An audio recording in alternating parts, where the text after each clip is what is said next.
Welcome to our trip down the Optimizing Education Data Systems path. My name is Ho'ohana Ike, and I'll be your guide.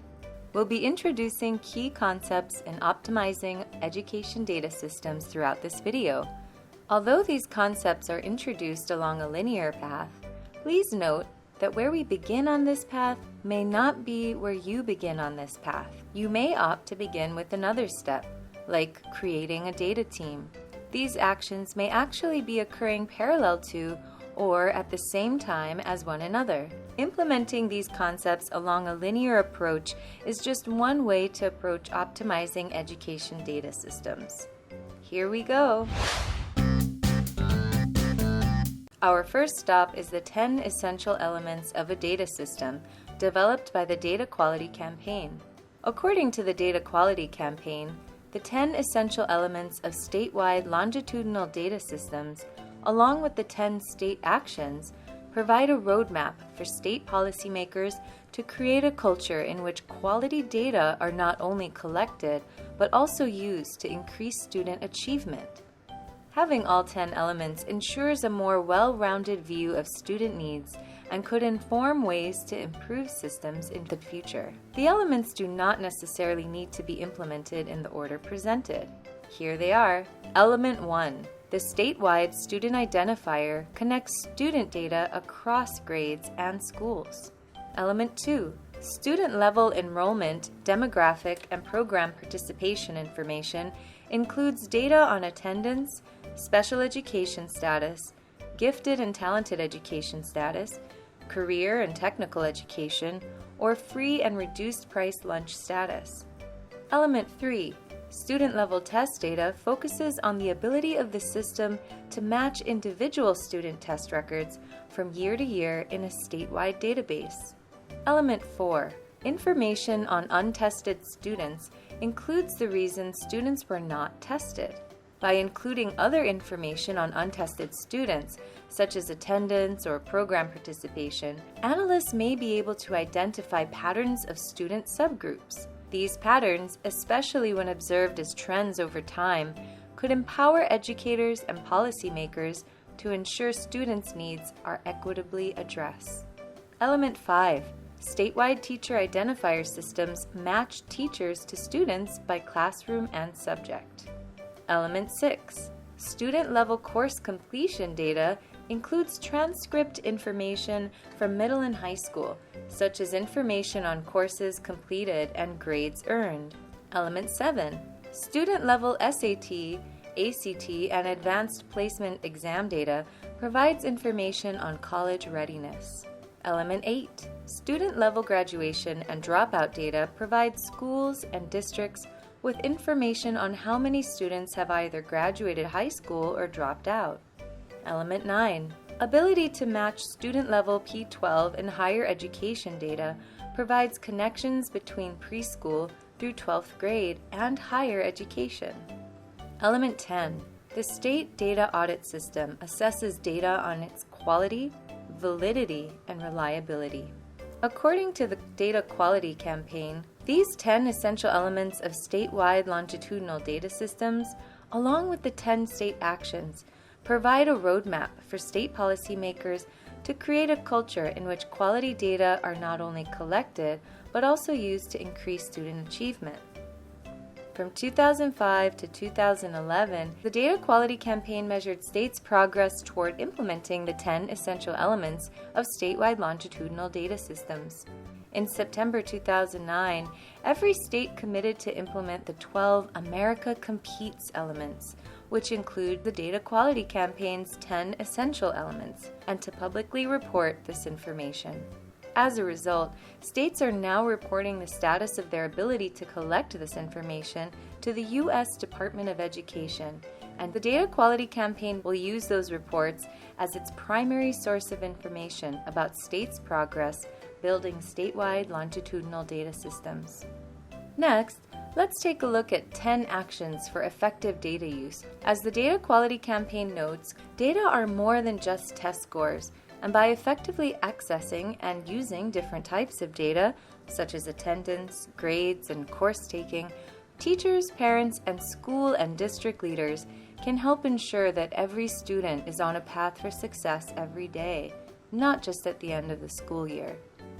The Data Quality Campaign's 10th Annual State Analysis, Data for Action 2014, measures states' progress achieving the 10 state actions to ensure effective data use, which call for states to move from collecting data only for compliance and accountability purposes to using data to answer critical policy questions, inform continuous improvement, and ultimately support students on their paths to success.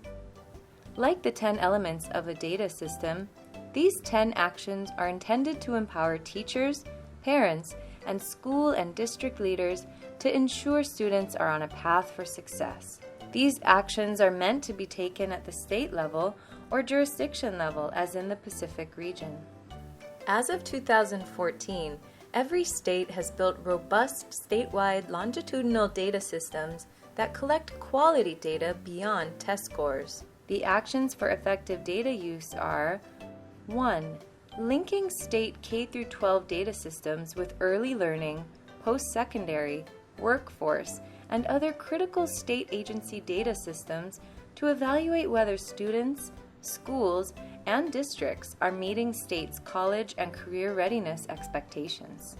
2. Creating stable, sustained support so that systems remain useful and viable over time. 3. Developing governance structures to guide data collection and use. 4.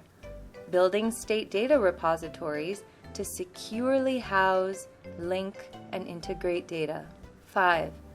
Implementing systems to provide timely, accessible, role-based access to information. 6. Creating progress reports using individual student data to improve student performance and provide information on a student's academic history. 7. Creating reports using longitudinal statistics to guide system-wide improvement efforts. 8. Developing a P20 workforce research agenda so that data can be used to answer policy and evaluation questions. 9. Promoting educator professional development and credentialing to build educators' capacity to use data. 10. Promoting strategies to raise awareness of available data to students, parents, policymakers, and community members. Now let's meet a group of pivotal people in ensuring the optimization of an education data system. The data team. While it's important to have accurate, reliable data, this is only one step. A data team must be in place to help use this data to improve school achievement. Having a data team in a school or even for a district also shows school and community members that the use of data for improving student achievement is a valued collective effort within the school. The data team collects, organizes, and prepares data so that other school staff can analyze them and have discussions around the findings. To facilitate these discussions, the team might use REL Pacific's 5 steps for structuring data-informed conversations and action in education guide. This facilitation guide shows education data teams how to move beyond simply reporting data to applying data to direct, strategic action. Using guiding questions, suggested activities, and activity forms, this guide provides education data teams with a framework and the tools and vocabulary needed to support an informed conversation around the data they generate or acquire. The guide walks data teams through 5 key steps in using data for informed decision-making and strategic action. 1. Set the stage. 2. Examine the data. 3. Understand the findings. 4. Develop an action plan. And 5. Monitor progress and measure success. Let's now learn more about the 2 types of data, formative and summative, that can be used by a data team. Data are absolutely vital in making decisions to deliver high-quality education and meeting student outcome goals. Consider data, both formative and summative, to be your roadmap to success. Be careful not to stray down the assumptions path. Making decisions based only upon assumptions about students would be like flying a plane with no navigation instruments. Your chances of success are completely unpredictable without having accurate and current data to guide you. Formative data provides a map that helps plot the next steps toward reaching your goals. These data are collected more frequently, perhaps even daily, to inform immediate decision-making. For example, teachers may collect formative data through weekly quizzes to inform decisions around what material to cover the following week. Summative data, on the other hand, tell you how far along you've come to reaching your goal. These data are collected less often, such as end-of-year testing, and inform the next round of longer-term decision-making. Finally, let's take a look at the repeating lifecycle of data. The repeating lifecycle of data presented in the National Forum on Education Statistics report, Traveling Through Time, the Forum Guide to Longitudinal Data Systems, Planning and Developing an LDS, identifies 8 components to the life cycle of data. The guide notes, understanding the life cycle of information is vital to evaluating the information systems policymakers have, and to designing the systems they need. State and local education agencies will have primary oversight for the repeating life cycle of data, but effectively using the data requires participation across the system. For example, defining the necessary data elements is likely to happen at a high level, such as a state education agency. But collecting data is primarily a school-level responsibility, and using the data is a teacher or policymaker function. In other words, all parts of the system have to work together to make the repeating life cycle of data successful. In the define cycle, we identify and define the data elements to be collected. Next, we collect existing data and create data through assessments and other events and activities. Once we've collected the data, we need to store it so that it can be accessed and used appropriately. We need to be careful to protect data from unauthorized access and also protect individual students and other constituents' privacy. Then, we use data to drive education improvement. Data can then be shared as appropriate with stakeholders. Finally, we archive data that we may need to refer back to later and destroy any data that we no longer need. The cycle is meant to repeat, though the frequency of repetition will depend upon the kind of data being collected.